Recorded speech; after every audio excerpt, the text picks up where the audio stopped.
So in season 3 of The Chosen, we had so many of these little stories that we didn't quite get answers for, such as Atticus or Shmuel or even Yusuf. And there's a lot of different things that are going to be building up as we go through the season, right? And so there's a lot of things I've been thinking about, a lot of things that I've been trying to walk through. One of the main questions that I've heard from a lot of people asking me is, did Atticus see Jesus walking on water? Was that like a big point in the finale? Was he supposed to have seen something happening out there and Simon walking on the water with Jesus? I think the short answer to this is no. I don't think so. At least from my perspective, it was kind of like obviously when they showed Atticus's point of view, there was nothing really to be shown there. There wasn't even any silhouettes or anything. And so I think Atticus may have been following Jesus earlier. Maybe he followed Shmuel and Jesus as they were praying, and then he followed Jesus to the sea later on, but then lost track of him as he went onto the water. That's definitely a possibility. However, I don't think that Atticus really saw anything, and we get clarification actually from a video that Dallas Jenkins did with Eli, who runs a channel called Against the Current Podcast, a Chosen podcast.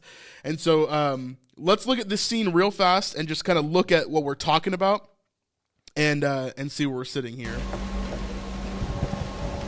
So we see as they're all on the boat, Jesus is walking on the water, and here's Atticus on the shore. Now we get a couple of short, couple second scenes, or couple second kind of clips of Atticus on the shore, and he's looking out, he's trying to see what's happening. But here, he doesn't see anything, right? Like there's no silhouettes. There's nothing really happening here. And so, that's not really anything that's super, super important. Now, let's talk about, first let's clarify this point. So here's from Eli's channel. Here's Dallas kind of telling us exactly what he would say as well. I think if he knows for a fact, I'm watching a guy walk on water right now, I don't think he just walks away, and I think he would have just stayed put and whatnot. So I think Atticus is a little confused. I think he's not quite sure, and we'll explore some of that in future seasons, but so that's what Dallas says. He says that we'll explore it in future seasons. So what does that mean for Atticus? I know a lot of you guys think that Atticus may be a specific biblical character.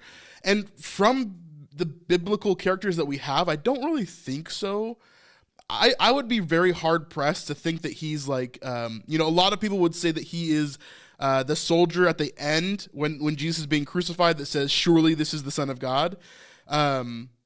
I don't really see that, just because he's not like a regular centurion or Roman soldier. He's a cohorte urbane, so it would be very specified and very different. So they could, of course, change things around and make it that way. I just don't really think that Atticus is going to have this big biblical role like a lot of people think that he is. If I'm wrong, awesome, cool, whatever.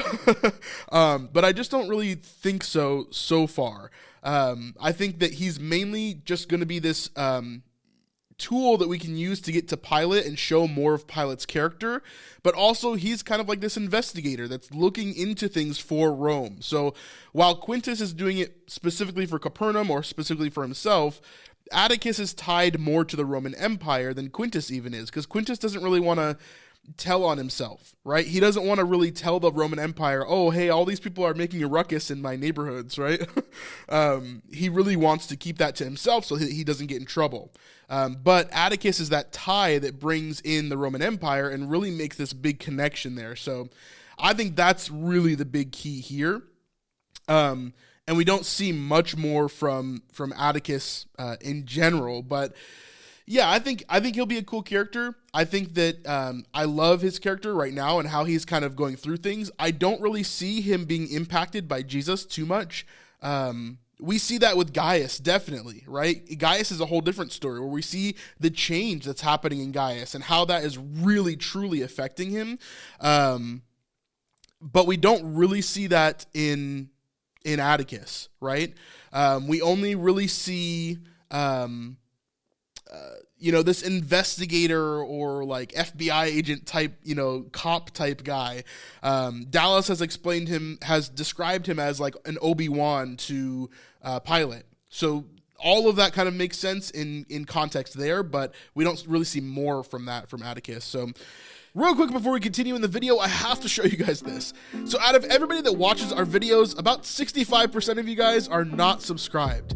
And it's a really simple process. It's just a one-click button, totally free to you, no strings attached.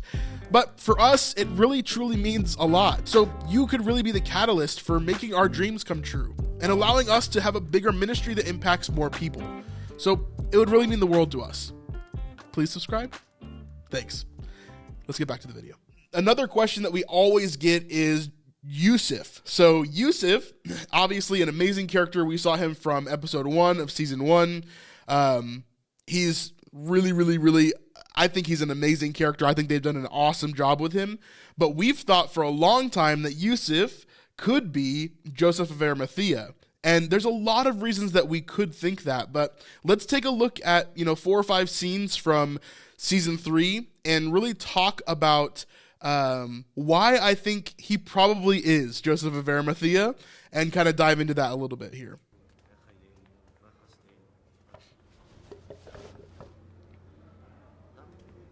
Hello? Hello. Who are you? I'm Jairus. Nice to meet you. I'm Yusuf. Is Neve here? Neve was transferred. I'm the new synagogue administrator. I had no idea. But he was leaving. That I'm so unimportant, no one would mention it. Huh. I would not trouble myself, Rabbi Yusuf. Take it from someone who transferred many times over. The goodbyes are hardest. It seems Neve kept this information to himself to avoid having to say them. You've been around then? Kadesh, Joppa, Hebron, and now... Galilee. Welcome, Jairus. Do you have family? A wife and daughter. And Adonai willing, another child on the way. Oh, congratulations. Thank you, Rabbi. And what about your family? I hope to meet them soon.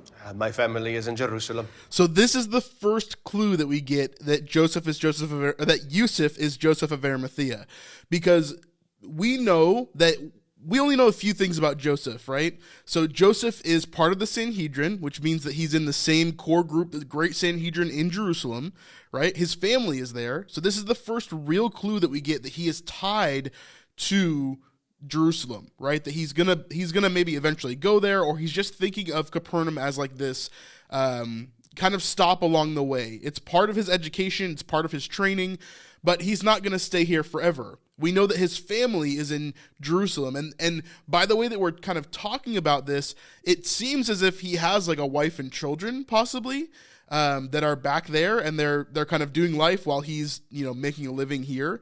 And it's just like a temporary separation or whatever, so that he can, focus on his religious studies. At least from the way that we're talking with Jairus, because Jairus is talking about his wife and child. He's not talking about his extended family. But we do learn later on that his extended family is also in Jerusalem on Yusuf's side. So really, other than his name being Yusuf, which is Joseph, right? We also see that his family is in Jerusalem here. Now, he makes a connection with Jairus, and then we also see this scene here later in the episode.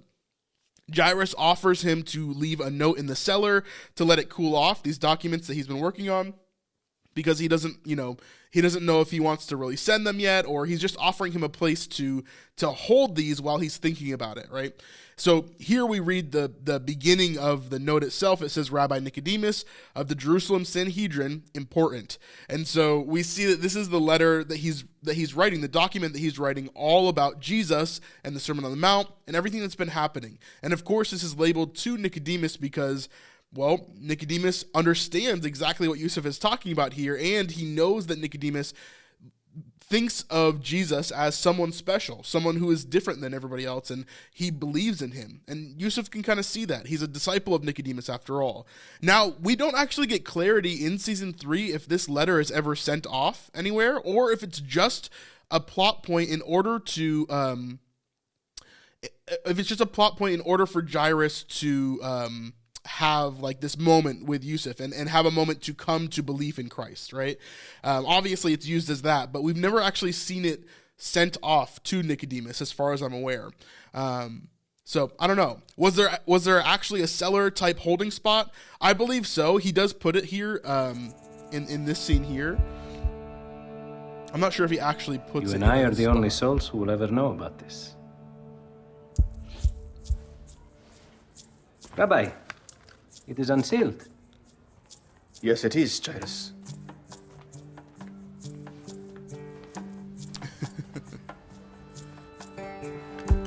Yes, absolutely. Jairus does read Yusuf's letter. Colleen's asking.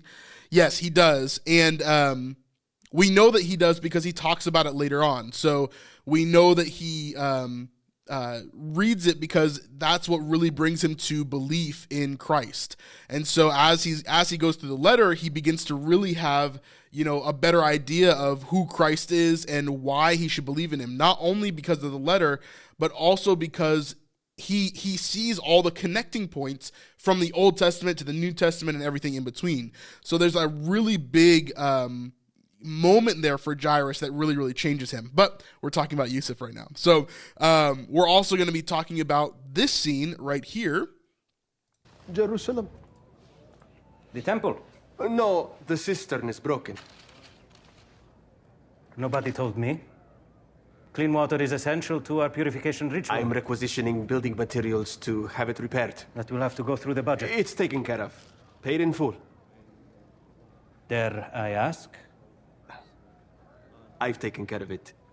So this is another huge clue that Yusuf is Joseph of Arimathea. This is episode 4, I believe. Yes, episode 4, where Jairus is speaking with Yusuf, and Yusuf is saying, hey, the cistern's broken. We need to fix it. I need a letter basically sent out to Jerusalem, and we need to buy supplies for the cistern so that we can fix it. And Jairus is like, oh, well, you'll need to go through the budget for the temple, for the synagogue. And he's like, no, it's taken care of. I completely bought it, basically. I've taken care of it. My family is in construction in Jerusalem. We own the stone quarry and brick manufacturing. So this is a massive, massive clue, right? Not only does Yusuf have family, like direct family that lives in Jerusalem, but his family is extremely wealthy. Why is this important? Because if we look up the scripture for Joseph of Arimathea and we see what he does at the end of Jesus' ministry, then we see exactly who Joseph is. And Joseph is one of the two people, him and Nicodemus, who really take Jesus' body and prepare it for burial overall. And they're the ones that bring in all of this expensive incense and different stuff in order to prepare his body properly for burial. Let me see this real fast.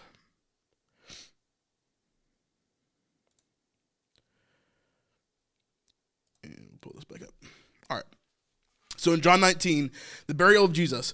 Later, Joseph of Arimathea asked Pilate for the body of Jesus. Now Joseph was a disciple of Jesus, but secretly because he feared the Jewish leaders. With Pilate's permission, he came and took the body away. He was accompanied by Nicodemus, the man who earlier had visited Jesus at night.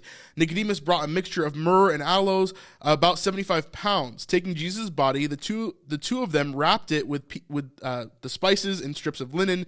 This is in accordance with the Jewish burial customs.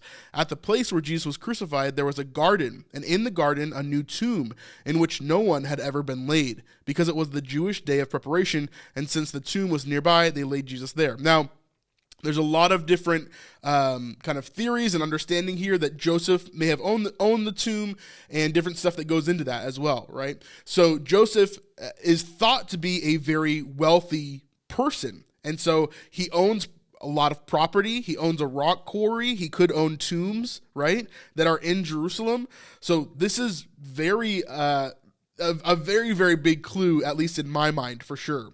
And then the last thing that we see here is we see as Yusuf is becoming more and more of a follower of Jesus, but he's not an open follower of Jesus. So just like we read, he was a secret follower of Jesus. So Yusuf in the show is becoming that kind of secret follower of Jesus, and I wonder where this will take him in the future. But we do see this scene here, as Jairus comes to Jesus for the first time, he says this. I have heard, and I have read accounts from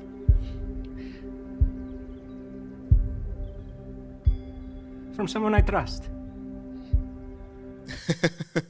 And we see this little moment here that Jairus says, I've read accounts from someone that I trust, looking over at Yusuf. And Yusuf gives Jesus a look. And again, it's not this overt sort of like bowing at his feet, like, Jesus, allow me to follow you type moment, but it's a very subtle sort of moment between Yusuf and Jesus where really the two of them are really focused in, or Yusuf is really focused in on what is Jesus going to do and understanding him, but he does want to follow him at this point. He does believe in him at this point. Otherwise, why would he bring Jairus to him and all of this other stuff, right? And he obviously brought Jairus to belief as well. So there's a lot of different stuff that's going on there, but I definitely think that Yusuf is Joseph of Arimathea. I would be very surprised if that's not the case. However, I don't think that we're going to see the actual reveal of that until season 6 of The Chosen, because that's when the crucifixion is going to happen, and so I assume that's when the burial, Nicodemus will make an appearance coming back, and all of that. So that's really where we'll see that reveal, I think. If you enjoyed this part of our weekly live stream, then you can check out the full live stream over on our Patreon at patreon.com/thesnipelife. This is absolutely the best way to help support our ministry and our channel, and it really means a ton to us. This is my full-time job now, so honestly, it really, really helps out. Even a little bit. $5, $10, or $25 a month, and you can have full access to everything on our Patreon. We'll see you guys in the next one. Peace.